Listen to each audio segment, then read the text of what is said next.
నమస్తే, welcome to our channel. నేను సౌజన్య. పిఠాపురం నుంచి పవన్ కళ్యాణ్కి ఒక గుడ్ న్యూస్ వినిపించిందనే చెప్పుకోవాలి.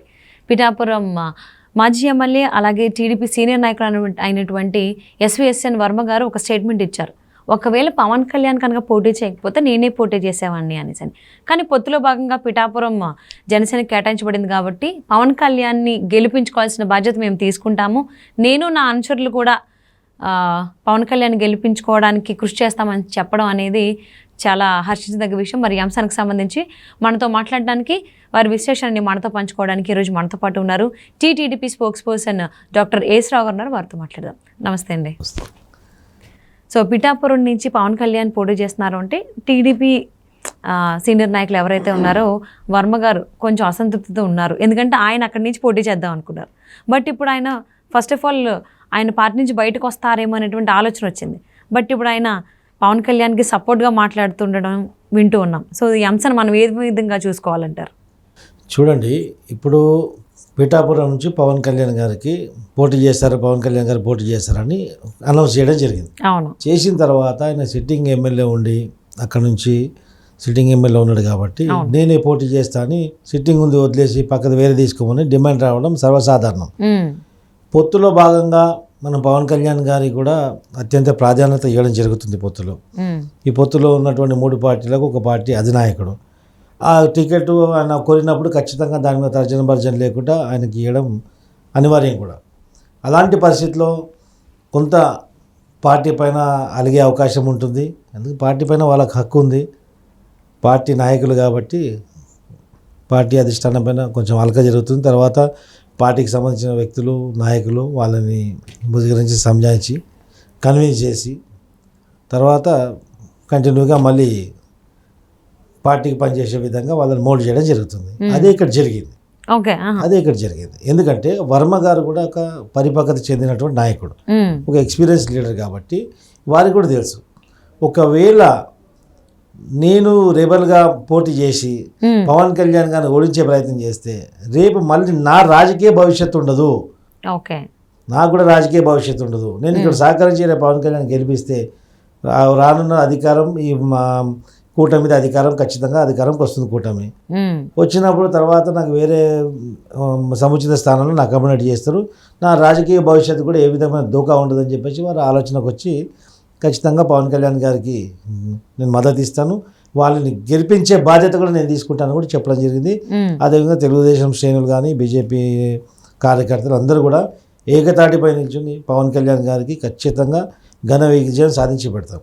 ఒకవైపు జగన్మోహన్ రెడ్డి అనేకమైనటువంటి కుతంత్రాలు పనిన ఓ ఇద్దరిని హరిరామయ్య జోగయ్యని మళ్ళీ ముద్రగడ పద్మరావుని ఒక 6 నెలల నుంచి ఉసగలిపాడు. కాపు సామాజిక వర్గ పక్షపాతిగా కాపు సామాజిక వర్గానికి చెందిన నాయకులుగా ఒక వేషంలో వీళ్ళని పవన్ కళ్యాణ్ గారు వెంబడి సూచనలు సలహాలు అందిస్తారని చెప్పేసి రోజు కంటిన్యూగా వాళ్ళు వెంబడి తిరగడం జరిగింది. అప్పుడు పవన్ కళ్యాణ్ గారు కూడా సరే మా సామాజిక వర్గం నాయకులు కదా అని చెప్పి వాళ్ళకు ఒక వయసుని చూసి కానీ వాళ్ళ నాయకత్వం చూసి సామాజిక వర్గ నాయకులని వాళ్ళకి రెస్పెక్ట్ చేయడం జరిగింది. అదేమైపోయింది, వాళ్ళ లోపల ఉన్నటువంటి హిడెన్ పాలసీ, హిడెన్ అజెండా వేరే ఉంది. పవన్ కళ్యాణ్ గారికి రోజు సూచన సలహాల పేరుతో పవన్ కళ్యాణ్ గారికి చంద్రబాబు నాయుడు గారికి ఇద్దట్లో వైరం పెంచి ఇరు పార్టీల కలయికని ఏ విధంగా కట్ చేయాలని ఒక హిడెన్ పాలసీతో ప్యాకేజ్తో హరిరామ జోగే కానివ్వండి ముద్రగడ కానీ ఇద్దరు వచ్చారు. ఇప్పుడు ఏమైపోయింది, మాకున్న ఇంటెలిజెన్స్తో ఇదంతా కథ కాదు, ఇది లోపల సంథింగ్ ఈజ్ దేర్ అని చెప్పేసి మేము అది బయట పెట్టాం. పవన్ కళ్యాణ్ గారు ఆ జెండా సభలోనే చెంపపెట్టుగా జవాబిచ్చారు, నాకు ఎవరి సూచనలు సలహాలు అవసరం లేదు, నా శక్తి నాకు తెలుసు, నా బలం నాకు తెలుసు, నేను ఏం చేస్తున్నా నాకు తెలుసు, నాకున్నటువంటి పరిపక్వతతోటి నేను నిర్ణయాలు తీసుకోగలుగుతాను, ఎవరి సూచన సలహాల మీద నేను రాజకీయం చేసే అంత అవసరం నాకు లేదని క్లియర్గా చెప్పాను. ఏమైపోయింది, చెప్పుతోటి ముఖం మీద కొట్టినట్టు అయిపోయింది.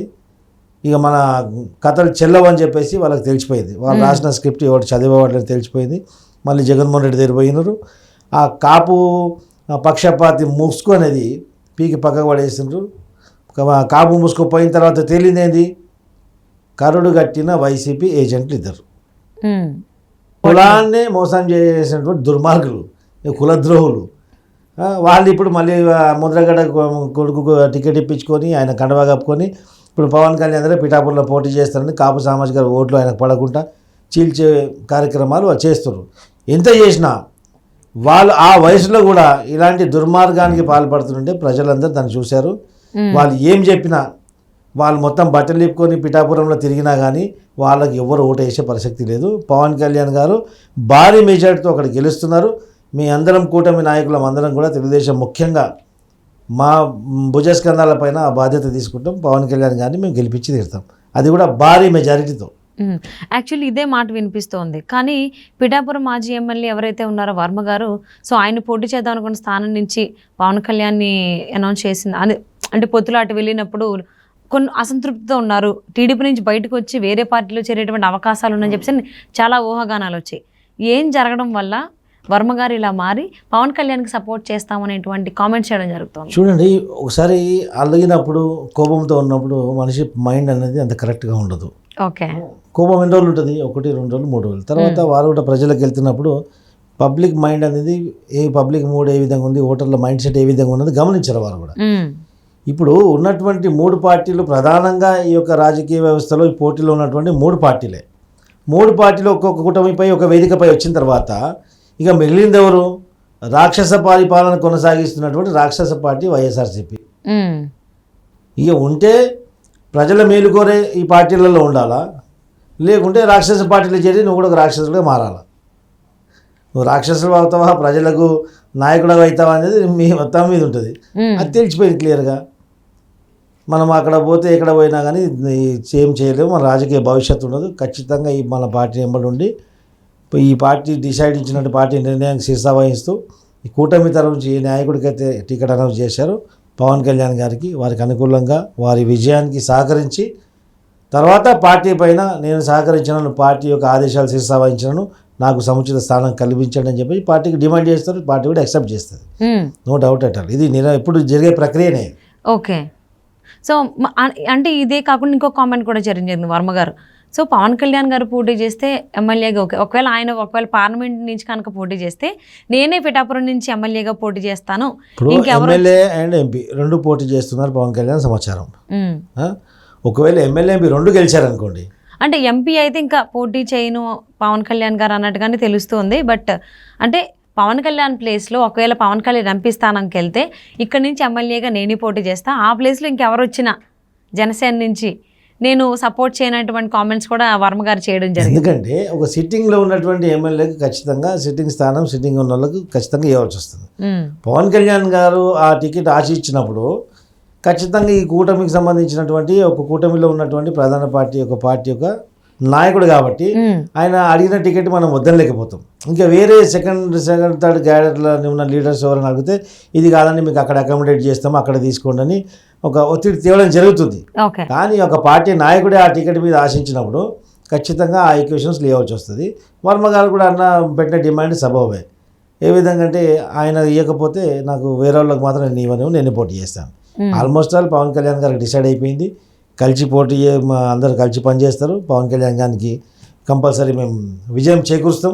ఆ తర్వాత వర్మ గారికి కూడా సముచిత స్థానం పార్టీలో కలగాలని చెప్పేసి భగవంతుని ప్రార్థిస్తూ మా అధినాయకుడు కూడా మా తరపు నుంచి కూడా వర్మ గారికి మంచి స్థానం కల్పించండి, ఖచ్చితంగా పవన్ కళ్యాణ్ గారి గెలుపులో కీలక పాత్ర వహిస్తారు వారని చెప్పి కూడా మేము చెప్పడం జరుగుతుంది.